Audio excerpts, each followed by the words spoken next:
A $5 thought experiment. Imagine handing over $5 today. One latte, maybe a sandwich, and you're done. Now rewind to the mid-1920s. That same $5 could cover a week of basic groceries, a movie date, and still leave coins in your pocket. Tempting, right? But here's the twist. Salaries, mortgages, healthcare, and the very structure of the economy were completely different. Today we'll time travel to the 1920s and compare the price of everyday life. Not just sticker prices, but affordability. What people earned, how they paid, and what those dollars actually bought. Framing rules up front, so we keep this honest and useful. When I say today's dollars, think rough CPI adjustments. Directionally right, not forensic accounting. Cheap or expensive is relative to income and terms. A house price can look tiny today, but a 50% down payment will change your mood quickly. We'll pause for takeaways you can use now, because price history is only fun if it helps present-day decisions. Let's step inside the 1920s ledger. Roof over your head. Housing, rent, utilities. Sticker shock. A typical American home in the early 1920s might be listed around 6 to 8K. Translate that broadly and you get something like 90 to 120K in today's dollars. Compare with current medians north of 400K plus, it looks like we lost the plot. But affordability is about price, income, and financing terms. Financing reality, 1920s edition, hefty down payments. 30-50% upfront was common. Fully amortizing 30-year mortgages did not become standard until the 1930s reforms, FHA era. Shorter maturities and balloons. Many loans were interest only with a big balloon payment after 10 years. You either refinanced, paid cash, or sold. Local credit. No national mortgage securitization. Lending was relationship-driven and regional. Rent, a respectable city apartment might be $40-75 per month in the 1920s. If you map that loosely to today, you get $600, $100. And then you look at modern metro rents, and you sigh.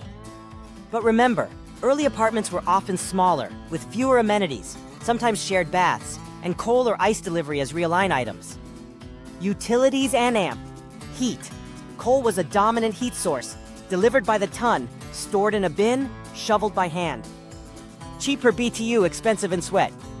Electricity was spreading fast.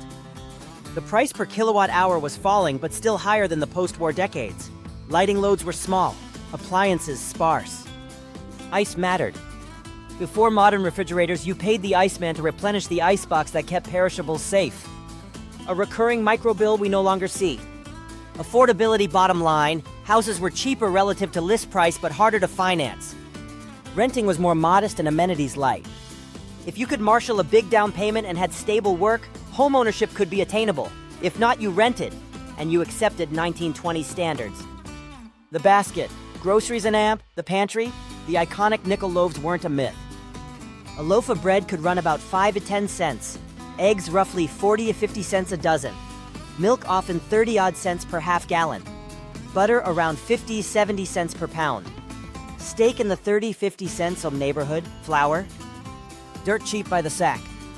A classic frugal staple, 3 pounds of macaroni for a quarter, is not exaggeration. But two realities matter: refrigeration constraints. Without a home fridge, or with a temperamental early one, you shopped frequently, cooked more, and wasted less. Time is money. Food prep absorbed labor in the home. The total cost of dinner included hours of effort that modern appliances erased. Relative price versus now. Some staples, bread, feel stunningly cheap then. Others, milk, not wildly different in real terms across a century. The diet mix was different. More seasonal produce, fewer processed convenience foods, more cuts-from-scratch cooking. The modern grocery bill includes lots of embedded convenience. Packaging, cold chain logistics, brand premiums. Modern takeaway. If you're chasing 1920s style savings today, you mimic 1920s behaviors. Buy basics, cook at home, batch prep, minimize packaging and brand premiums, freeze and store. It's a time for money swap, just as it was then. Getting around. Cars, gas, mass transit. Car prices. A mass market car, Chevy Ford, could list $350, $600 in the early to mid-1920s. Roughly 5 to 8K in today's dollars. In isolation, that sounds utopian next to current averages above 40K. But context bites. No airbags, no ABS, no crumple zones, no infotainment, no AC. Reliability and lifespan were shorter, maintenance was frequent, and roads were primitive outside cities. Ownership cost included tinkering, tools, and a neighbor who actually knew how carburetors worked. Gasoline, around 20-30 cents per gallon in the 1920s, translates loosely to $3-4 today, surprisingly within modern ranges. Why? Globalized oil markets, productivity, and taxes have pushed and pulled in different eras. The level in real terms has often orbited a similar band, punctuated by shocks. Mass transit and AMP, rail, streetcars, and interurbans were widespread. A nickel or a dime got you around town. Inner-city rail was king. Clean coaches, frequent schedules. Long-distance travel was rail by default. Airlines existed but were boutique and pricey. Walking mattered. Cities were denser, errands were local, and car-free life was normal in urban neighborhoods. Modern takeaway. Owning a car today buys staggering safety and convenience per mile, but it's costly. If you want a 1920s-style budget, leverage density, live closer to work, use transit, bundle trips, consider one-car household. Technology changed. Physics of distance and time did not. Fun and amp, tech, movies, radio, records, leisure movies. 10 to 25 cents a ticket was common. Call it a couple bucks in today's money. That's a bargain against modern multiplex prices. Theaters then were palaces. The movie was an event. Radio, the 1920s internet. Early sets could cost hundreds of dollars. Today's several thousand. By decade's end, mass production drove prices toward tens of dollars. Today's few hundred. The curve is familiar. The first adopters overpay, then scale slashes costs. Phonographs and amp, records around 50-75 cents each. Music consumption cost real money, no streaming buffet. You prized a small library rather than grazing millions of tracks. Sports and amp, nightlife, ballpark bleachers, pocket change. Prohibition speakeasies, not pocket change. Illicit markup was a feature. Department store window shopping and public parks. Free then, free now. Modern takeaway. Entertainment inflation is partly choice inflation. Infinite content is cheap per hour, but devices and subscriptions stack up. The 1920s household spent less cash on content, more time on a few communal experiences. Clothes and amp, home gear, suits, shoes, iceboxes, appliances. Clothing. A men's suit in a mainstream shop might be $15, $30. Good leather shoes, $3, $6. Women's dresses varied widely by fabric and fashion. Garments were repaired, tailored, and reworn. Fast fashion didn't exist. Closets were smaller, quality per item higher, variety lower. Household kit. Icebox plus ice delivery, rather than a compressor fridge in most homes early in the decade. Washing machines existed, but were a luxury. Many households hand-washed or used a wringer washer. Vacuum cleaners were around, but not universal. Sewing machines were common and economically meaningful. You fixed clothes, you made things. Modern takeaway. A 1920s household squeezed more value by repairing, maintaining, and owning fewer, sturdier items. If you want that margin today, buy durable, repairable basics, learn minor upkeep, and trim the nice-to-have gadget churn. Health and amp. School. Doctors, hospitals, college, healthcare. A doctor's visit might be $2.5. A day in hospital was relatively affordable in nominal terms. But caution, antibiotics were decades away. Many procedures did not exist, and outcomes reflected that. There was no broad employer insurance. Community and charity hospitals played a larger role. Medical bankruptcy as a concept wasn't the same because medical capabilities and bills were smaller. Education. Elite private colleges charged a few $100s a year for tuition. State schools were drastically cheaper. Room and board often matched or exceeded tuition. Crucially, college attainment was low. A degree catapulted you into the white-collar middle class because so few had one. Modern takeaway. Healthcare is vastly better and vastly pricier. Education delivers a wage premium, but tuition has outrun inflation for decades. If you want a 1920s-style ROI, you treat degrees like investments. Pick the field, program cost, and debt load with ruthless math. Wages, work, and hours, the other side of the ledger, earnings. A typical full-time male industrial worker might earn $1,200, $1,500 per year in the mid-20s. Many clerical and service roles paid less.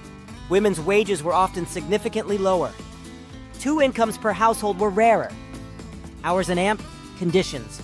The 8-hour day was becoming standard. 6-day weeks remained common. Paid vacations were limited. Workplace safety was improving but still rugged by modern standards. Inequality and mobility. The 1920s were boom years for many, but not all. Rural poverty persisted. Racial and gender gaps were wide.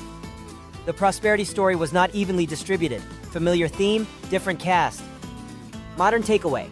When we compare cheap then, expensive now, we must include time, risk, and inclusion. A dollar stood taller then for some goods, but many people had fewer dollars and fewer protections.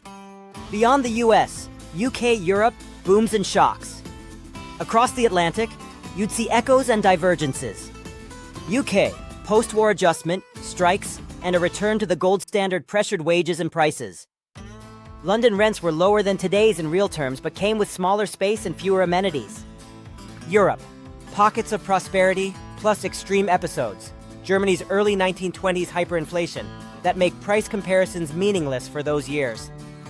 Travel costs, transatlantic steamship fares varied by class. The democratization of air travel was decades away. Modern takeaway 100 years ago isn't a single price tag globally. Exchange rates, reparations, and gold standard dynamics made international cost of living comparisons tricky, then and now. Why prices evolved? Productivity, credit, scale. 3 engines reshaped prices over the century. Productivity and technology. Mass production slashed costs for radios, cars, appliances. Later, semiconductors did the same for computing. Credit and financial plumbing. The invention of the long-term amortized mortgage, consumer credit, and national capital markets changed who could buy what, when. Scale and logistics. Supermarkets, global supply chains, refrigeration, container shipping. Each stage traded variety and speed for a few extra cents, then clawed those cents back at scale. Net effect. Some categories, electronics, clothing by fast fashion, got cheap and abundant.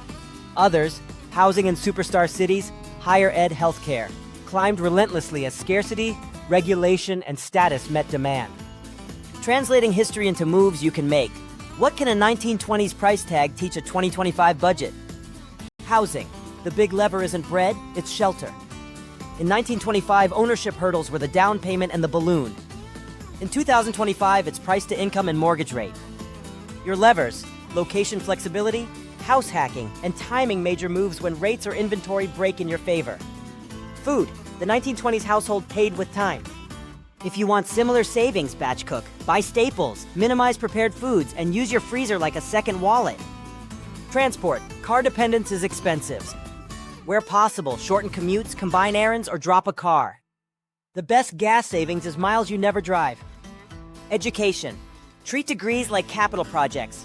Expected earnings versus program cost, debt payback horizon, alternative paths, certs, apprenticeships. Health. Prevention is the cheapest coverage. The century's lesson is stark. As tech improves, late fixes get expensive. Front-load sleep, diet, activity, and routine care. Stuff. The 1920s bias toward repairability is a modern edge. Buy fewer, better items. Maintain them. Resist subscription creep. The nuance we usually skip was life cheaper 100 years ago? In some baskets, yes. In others, no. But quality and capability differ radically. A 1920s cheap hospital day didn't have MRI, surgical robotics, antibiotics, or intensive care. A $500 car didn't have airbags. A $60 apartment didn't have climate control, fiber internet, or soundproofing. Cheap often meant basic. The deeper insight isn't nostalgia, it's allocation. The 1920s household spent more of its money on food at home and materials, less on services and subscriptions. We've shifted to convenience and capability. When budgets get tight, the 1920s playbook, cook, repair, share, live closer, still works. Quick recap. Then versus now, housing.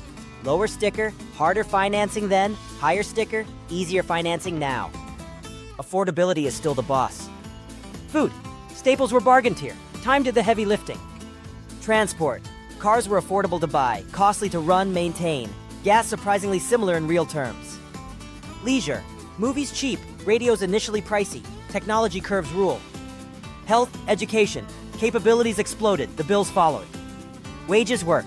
Fewer protections then, fewer gadgets. Today's incomes buy more capability per hour, but must outrun big fixed costs. A century of progress changed what a dollar can do. and what we ask a dollar to do. If you want a 1920s style budget edge in 2025, focus where it mattered then and still does now. Housing decisions, home cooking, transport miles, smart education bets, and buying fewer better things. Which 1920s price shocked you most?